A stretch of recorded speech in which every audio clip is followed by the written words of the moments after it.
Co je to cibulová marmeláda? Delikatesa ke grilovaným masům, do burgeru nebo třeba k sýrovému prkénku. Skvěle vám poslouží i jako dárek pro nejednoho gurmána. Červenou cibuli oloupeme, cibuli rozkrojíme na poloviny a budeme krájet tenké proužky.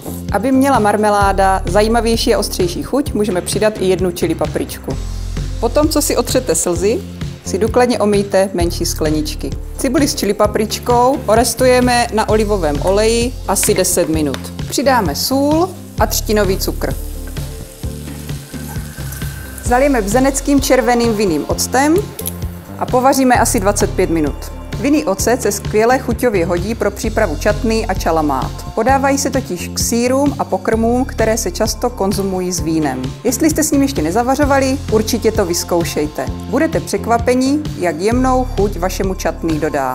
Hotové čatny navrstvíme do připravených sklenic a ještě za horka uzavřeme. Dáváme si záležet na tom, aby jsme skleničku před uzavřením dobře otřeli, aby se nám do zavařeniny nedostaly bakterie a neskazila se. Po vychladnutí skladujeme v lednici, marmeládu již není potřeba následně zavařovat.